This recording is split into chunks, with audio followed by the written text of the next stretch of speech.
Yeah. So you got this new movie coming out, and I decided to watch the trailer last night before I went to bed. And I turned it off, Kev.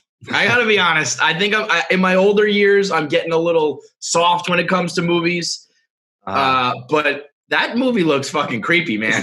It looks good. Yeah, it's scary. I've been a fan of scary movies for a long time. I was in the very first Friday the 13th. That was the first scary movie that I did. Did you get killed? Yeah, I had the classic. That was one of those like slasher type movies. Not necessarily the kind of horror that I'm drawn to. I'm more of like a Exorcist, Rosemary's Baby type horror guy. And but I had the classic horror movie Death, where I had sex with a girl and lit up a joint and that's perfect. That's like if you're gonna go. Yeah. This is not a bad way to go. Yeah, I mean, every time you see somebody do that, I mean, I think there was kind of like this idea with horror that maybe there was you had to put some strange moral kind of message in there about making that you're going to get your throat slit if you make the wrong choices. So I did that one, and then I was in Hollow Man and did a few other things. I mean, I like Stir of Echoes. I think is one of the most underrated movies ever. I love Stir of Echoes. Well, Stir of Echoes, I made that with the same writer and director as You Should Have Left. Oh, nice. So after we did Stir of Echoes, I kept saying to him, I really want to do this again with you. I really enjoyed the experience. And unlike a lot of situations, in Hollywood, we actually maintained a friendship over a long period of time, me and him. And I finally wore him down, but it took 20 years. Just saying, come on, let's make something scary again, contained and, in a house. And finally, what really happened was that I was talking to Kira, to my wife, about ideas for horror movies that could be done, relatively inexpensively. And she said, well, what about a horror movie surrounding a marriage? And I'm not really sure how I should take that. That was her suggestion. And so Dave and I started to bat that, idea around. And we, we're kind of in the middle of it. He was pretty close to, I think he had already written an outline. He's a brilliant writer and has had amazing ideas around this thing. And I read this book randomly, which was a translation of a German novel called You Should Have Left. And I don't know if you've ever experienced this, but sometimes I guess they call it zeitgeist. Like one idea will be over here, and then you'll read something that's really close. And so these two ideas were almost identical.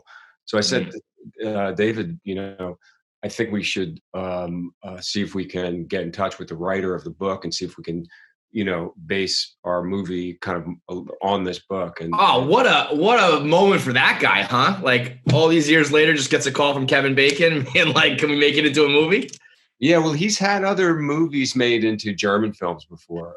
He's an excellent writer, and our movie is very different than the book of You Should Have Left, but I recommend the book as well. It's 100 pages, and so it kind of reads like, which is good for me because I'm not that's right up my alley. I'm not a reader.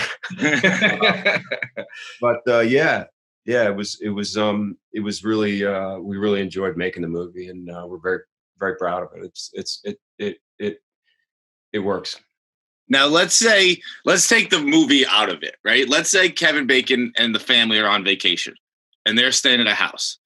And you wake up one night or one morning, and in your notebook it says, it wasn't You Shouldn't Have. Well, I forget what the first note says, but it was like basically like, get the hell out of my house.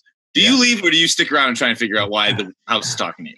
I'm the type of guy that would probably stick around. Yeah, why? You deserve your throat slash like in Friday the 13th. Why would you stay? I know. And my wife would say, we are out of here. We are absolutely out of here. I don't know. Because I have this thing where, like, if there's something I want to try to like fix it. But I can tell you that, because of our job, not so much vacation, but because of the fact that we have. I was thinking, between the two of us, I mean, I don't.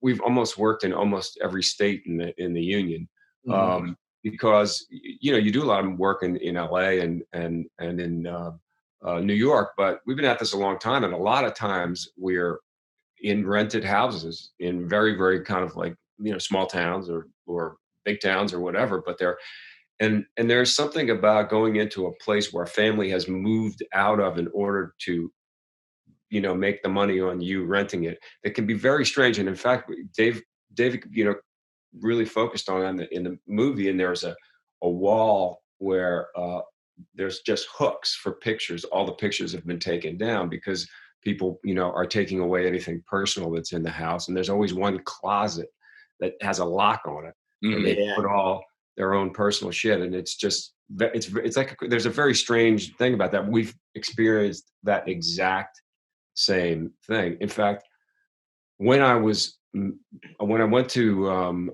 London to make the movie, we shot it in Wales partly, and then partly in London.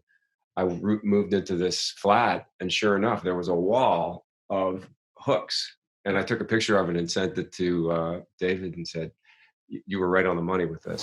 Yeah.